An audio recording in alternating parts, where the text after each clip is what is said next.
Good evening, ladies and gentlemen. We are speaking to you from Appleton, Wisconsin. The following time has been purchased by the Senator Joseph R. McCarthy Broadcast Committee for a political address by Senator Joseph R. McCarthy.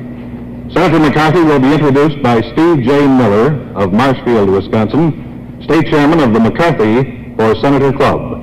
Mr. Miller. I am extremely happy to have the privilege of introducing my good friend and your good friend, the Honorable Joseph R. McCarthy. Senator McCarthy.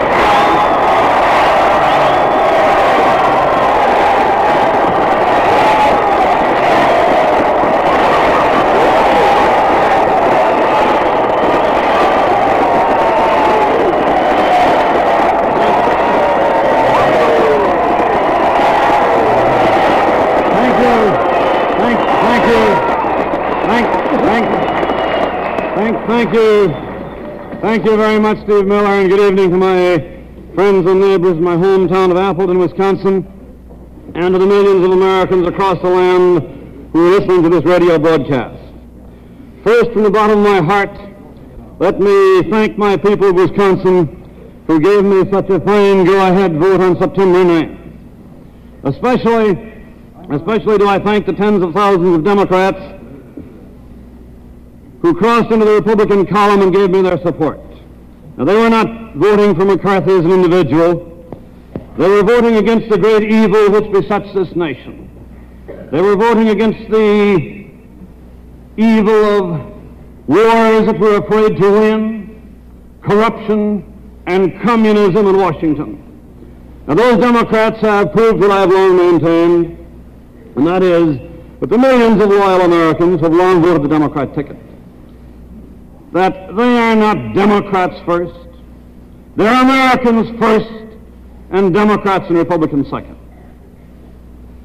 Now I know that those Democrats tomorrow will vote for America if the raw, harsh facts are laid bare before them. Now the duty to give the American people the facts, regardless of how unpleasant those facts may be, is the duty of those of us whom you, the people of America, send to Washington to stand guard on the watchtowers of this nation. Over the past months and years, I have been devoting every effort of mind and body to paint the picture as it is so that an informed people can take action, as I am sure they will take action tomorrow when you elect General Eisenhower and give him Republican senators and House members.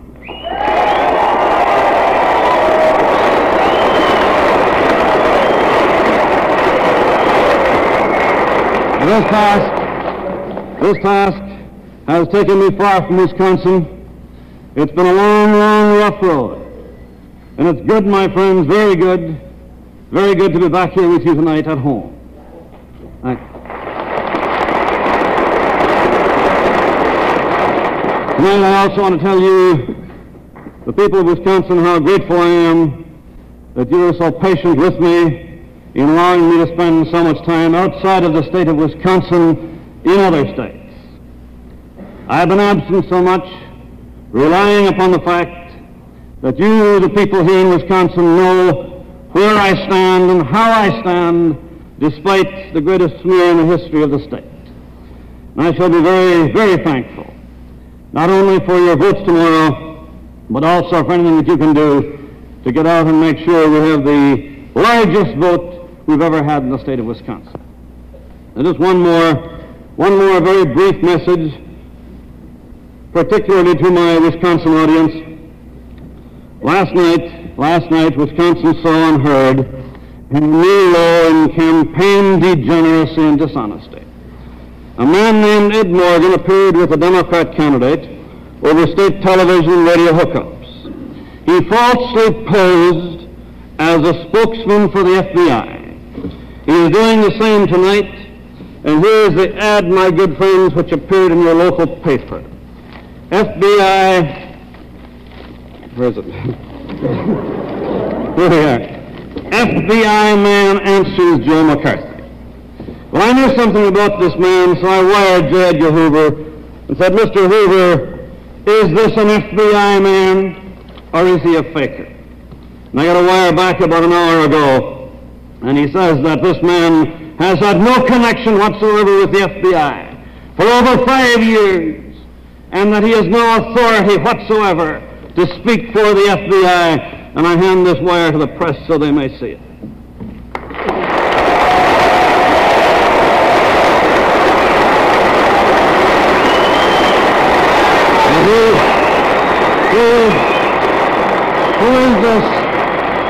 Who is this carpetbagger who's out here trying to tell you how to vote?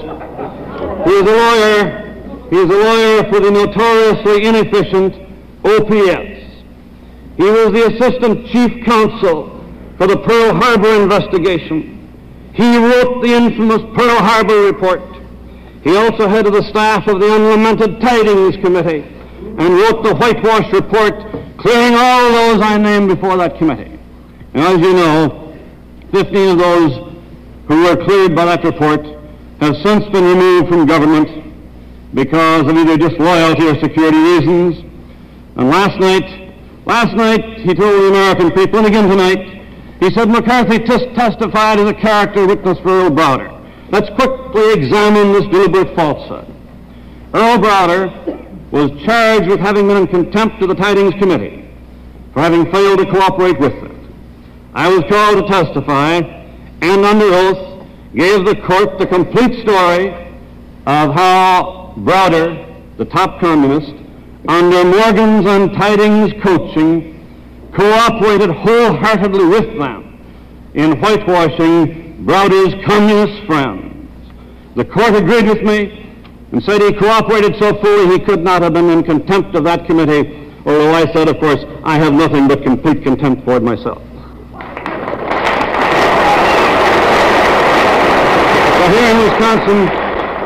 So here in Wisconsin, you see this last-minute attempt to dredge up Tidings' right-hand man and bring him into this state and falsely pose as an FBI man. You wonder how low they can conceivably guess. Now, a week ago tonight in Chicago, on a nationwide television and radio broadcast, I attempted to pull together all the loose ends in the history of the man who wants to be president on the Democrat ticket. Yesterday, the Stevenson camp made what they called an answer to that history. A fantastic lying spree if I ever heard one. Now, Stevenson had previously asked the American people to judge him by the advisors that he personally selected. To that I said, okay, Adley, let's do that. And I gave the history of those advisors. They made answer to that. Let's look at their answers briefly tonight, if we may. Now, one of the advisors selected by the Democrat candidate to help him to do his thinking and writing is Bernard DeVoto. In Chicago, I read from DeVoto's writings in which he ridiculed the FBI as a bunch of college-trained flat feet.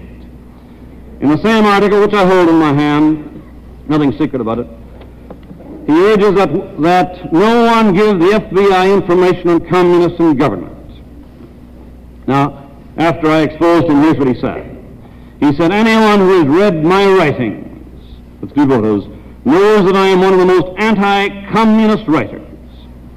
I'm not going to answer him. I'm going to call upon a great witness to answer him, one of the greatest Americans I know next to Doug MacArthur, Eisenhower, J. Edgar Hoover, head of the FBI. I hold in my hand the letter which Hoover wrote. Keep in mind he wrote this before this campaign started. J. Edgar Hoover was not taking part in the campaign. Here's what he said. He said, I have read Mr. Bernard DeVoto's article, Due Notice of the FBI, which appears in the October 1949 issue of Harper's Magazine. I do not care to dignify Mr. DeVoto's compilation of half-truths, inaccuracies, distortions, and misrepresentations with even a denial or an explanation. Then J. Edgar Hoover goes on in this article to point out that if DeVoto's advice, his advice to withhold information from the FBI, information about communists, if that were followed, it would be a great service to the Communist Party and a grave threat to the security of this nation. Now, there's nothing secret about this, my friends. It's all down here in black and white. It is a cold printed record, and it cannot be erased by their shouting. And if anyone in my audience tonight, my radio audience tonight, questions the accuracy of this, I suggest that before you vote tomorrow, you go to the public library, pick up Harper's, which normally I wouldn't recommend for reading. pick up Harper's for October 1949, turn to the article, Due Notice to the FBI, by Stevenson's advisor, and then get the following issue, which contains a letter from J. Edgar Hoover. The Hoover, now I ask the American people, especially the good loyal Democrats, when you go to the polls tomorrow, to remember that Stevenson said, "Judge me by the advisors whom I select." And then keep in mind that he selected as a top advisor a man who says, "If you know about communists, don't tell the FBI." Now, my good friends, what will his job be if a calamity does occur tomorrow and if Stevenson were elected? What job would he have? Would he perhaps have the job as head of the FBI? Who knows? In Chicago, I also call attention to the fact that another of the three men whom Stevenson selected as his advisors and speechwriters had urged that communists be allowed to teach your children. His answer was, listen to this. Here's the number one man in the camp. When I said he urged that communists be allowed to teach your children, his answer was, he says, McCarthy was correct in quoting me about the fact that I felt that communists had the right to teach in the universities, but he says McCarthy took it out of context. He said he left out this phrase. Listen to the phrase that was left out. So long as they do not disqualify themselves by intellectual distortions in the classroom. But do you know what that means? I don't. Now,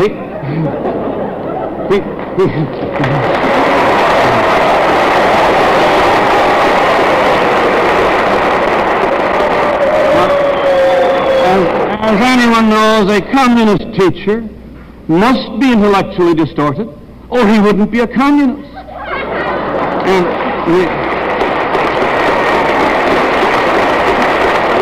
we also know that a communist teacher can have no freedom of thought, no freedom of expression, unless he follows the Communist Party line laid down in Moscow.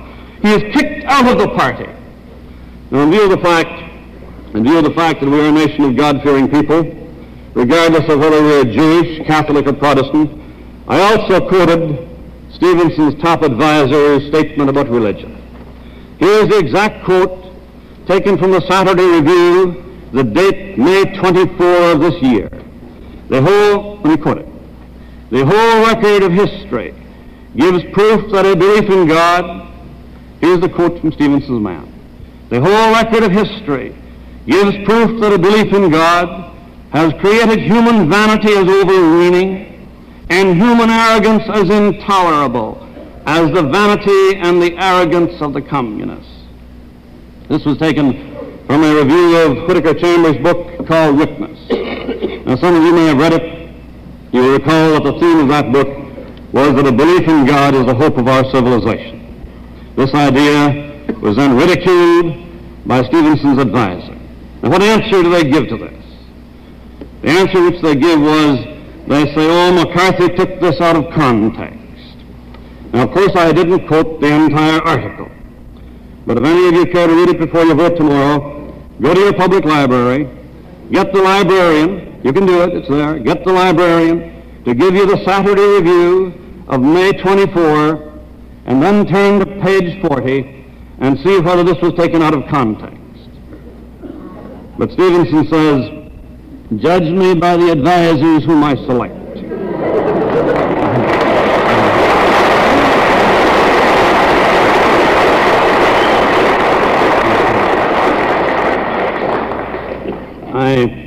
I fervently hope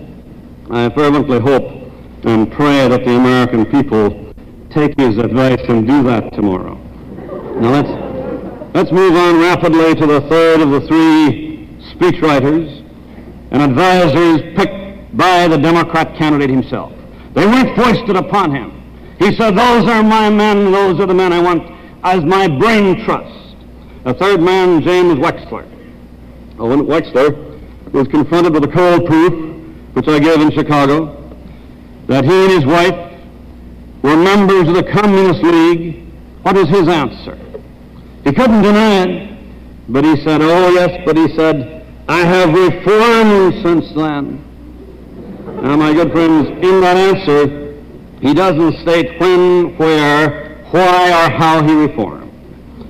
He now edits a New York paper, which editorially, in many respects, follows the Communist Party line right down to the last period. Now, there you have the picture, my good friends. There you have the picture of the brain trust that will be running Washington if the American people make a mistake tomorrow. And it isn't a pleasant picture. Picture of a man who says, I want to be a president on the Democrat ticket. A man who says, judge me by the advisors whom I select. When we find that one of the advisors says, don't tell the FBI about communists. Keep that information from the FBI. The second writer advises letting communists teach your children, pervert and twist and distort their minds. Ridicules the American belief in religion. The third man, Wexler says, oh yes, I belong to the Communist League, but I have reformed. Now, my good friends, I do not tell you tonight, I do not tell you that Schlesinger, Stevenson's number one man, number one is brain trust. I don't tell you he's a communist. I have no information on that point. But I do know that if he were a communist, he would also ridicule religion. He would also advise that communists be allowed to teach your children. He didn't make any communists unhappy when he did that. I do not tell you that DeVoto, the number two man in the Stevenson brain trust, is a communist. But I do know that if he were a communist, he would also advise the American people not to give the information about his fellow communists to the FBI. I don't know whether Wexler, the number three man in the Stevenson brain trust, is a communist. We do know, however, that he has publicly admitted that both he and his wife belong to the Communist League. We know, of course, that he claims that he dropped out, but with no outward sign of any change in the path he has followed. We, of course, also know that communists don't mind lying, and that if a communist were caught red-handed as a member of the Communist League, he would naturally do as Wexler does, claim that he had reformed. So communists, you know, don't wear their party membership on their coat sleeves. They work, and the only time they can work effectively is secretly in the dark recesses. And there, my good friends, you have the picture of his three-man brain trust. There you have the answers he gave. If we, the American people, make the ghastly mistake of selecting this man as president, there will still be his brain trust. As I've often said to my good friends who have said that Stevenson is Truman's puppet, I say that is not true. That is not true. Truman, I think, essentially, while a cheap little politician, was a loyal American.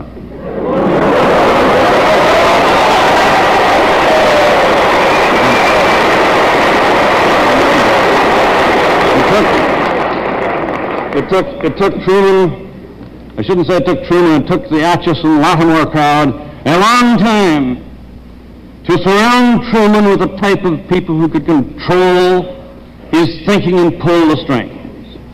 But with Stevenson, you have an infinitely more dangerous picture. Here you have a man who picks as his top advisors the type of men whom I have named men, my good friends, who are to the left, if that were possible, who are to the left of the Atchisons, the Lattimores, and the rest of that red-tinted crowd in Washington. They say, vote for Stevenson, you'll get a change. You'll get a change, my friends, but a change for the worse, infinitely for the worse. Now in Chicago 2 nights ago, the Democrat candidate made this statement, and I quote his exact words. He said, "We are far from where we seek to go." A revealing and shocking statement. We are still far from where we seek to go. Now, where do we want to go? Not where the American people want to go, my friends. We don't want to be led by a brain trust that says, communists should teach you children, a brain trust that ridicules religion, that says to the American people, don't tell the great FBI about communists, a brain trust 1/3 of which says, yes, I was caught red-handed as a member of the Communist League. Now, I've been fighting night and day for months and years to expose and get communists and communist-line thinkers out of positions of power in Washington. Tomorrow, you, the American people, will either get rid of the communists and fellow travelers, or you will vote more of them into power. There's no middle ground tomorrow, my good friends. Either you get more of it or you get less of it. Now, if you want a real change, if you want to get rid of the communists and the corrupt mess in Washington, your task is to work all day tomorrow to make sure that we elect Eisenhower, a Republican Senate, and a Republican Congress. That you can do.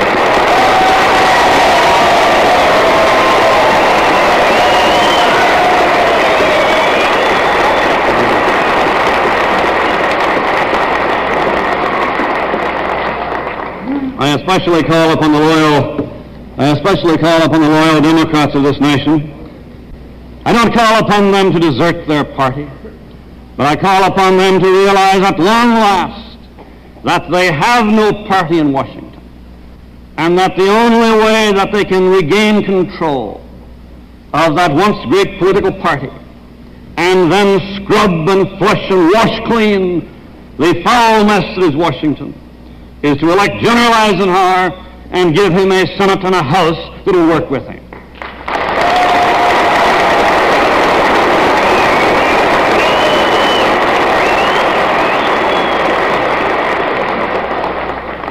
I think my good Democrat friends could pay a great service to the nation if tomorrow they would all be guests of the Republican Party.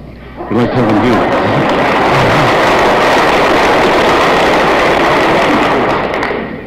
Over the past weeks, you've heard over and over, like a broken record, the admonition of the Atchison-Truman-Stevenson team. You've all heard it. Vote for us because you ain't ever had it so good. And when General Eisenhower exposed the fact that the Stevenson team were asking for votes on the basis of war prosperity, the usual answer, Stevenson bled and screamed that Eisenhower was helping Moscow. Just how telling the truth and giving the American people the facts helps Moscow, I still don't know. Now let's examine this campaign slogan of the Truman, Atchison, Stevenson camp. The slogan, vote for us because you ain't ever had it so good. I hold in my hand an issue of the CIO News, and no one has ever claimed that this is a Republican propaganda sheet, I don't believe. Now the date is significant. April 17, 1952. That's just 2 months and 1 week before the Korean War. Let me quote from this CIO report. They say more than 4 million persons are totally unemployed, and an additional 6 to 8 million are working only part-time. The unemployment figure is about 1 million higher than it was a year ago, and about 2 million higher than 2 years ago. And there's nothing at present to indicate that the situation will improve noticeably in the future. End of quote. And with unemployment increasing at the rate of 1 million a year, according to one of our great labor organizations, this meant, of course, that we were heading right smack into a depression. Well, then what happened? About that time, Atchison made his famous, or perhaps I should say infamous, public statement that South Korea lies outside of our line of defense, that we would not fight if the communists decided to take over South Korea. So this was a most fantastic, a most unbelievable invitation for the communists to take over South Korea. And when the communists accepted an invitation, as they were bound to do, and moved into South Korea, then we landed our fighting men in Korea and have since been engaging in a war in one of the most unfavorable spots on earth, most unfavorable from the standpoint of winning a decisive victory. Now add those three things together, my good friends, tomorrow when you go to the polls. Add those three things together. They are not accidental. Number one, 10 to 12 million fully or partially unemployed. Number two, Atchison says to the communists, come on, boys, take over South Korea, we won't interfere. And number three, the communists accept the invitation and will move in. And since then, over 1 million Koreans and over 120,000 American boys have consecrated the hills and valleys of Korea with their blood. Now, American mothers, the mothers of the boys who died in Korea, must wonder why Atchison issued the public invitation for the communists to take over, the invitation which brought on that war. There are only two alternatives. Either he, as he said then, believed that we would not interfere if the communists took over. And if that's true, this poses another question. What caused him and Truman to change their minds? You can call them that. And above all, why should we notify the communists that they would have freewheeling in South Korea? The second alternative is that he knew the plan all along. The plan was to put American boys into Korea if the communists accepted the invitation. If so, then why invite the communists in? But what does the Democrat candidate say about this? He says, oh, it's a thrilling program. A thrilling program. Certainly Adelaide is not thrilling to the mothers and wives of the young men who have died in this war, a war which, according to the administration, we dare not win for fear of making the communist Russia mad. Thrilling perhaps to Red Russia, who without losing one drop of blood has watched the destruction of the cream of our armed forces, the decimation of our Air Force, and the squandering of billions and billions of dollars. Well, if you, the American people, agree with the Democrat candidate that it's a thrilling program, you can decide to have more of it tomorrow. If, however, you are sick way down deep inside at the deliberate sellout of America, a sellout according to the plans, to the careful plans of the red-tinted crowd who have been so bad for America and so good for communist Russia, if you believe that, then you, the American people, can call for a new day of decency and honesty, a day of bright sunlight where there has been hopelessness and darkness. You can do it tomorrow by voting for Eisenhower in a Republican Senate and Congress. You can say to all of his friends in Washington and in Springfield, we are at long last through with you, gentlemen. We are through with you forever, lock, stock, and barrel.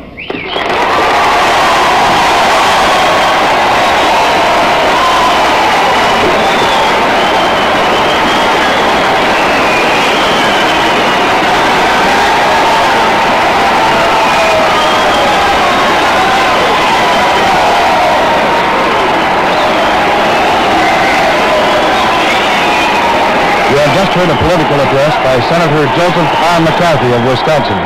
Time for this broadcast was purchased by the Senator Joseph R. McCarthy Broadcast Committee. This is the Mutual Broadcasting System.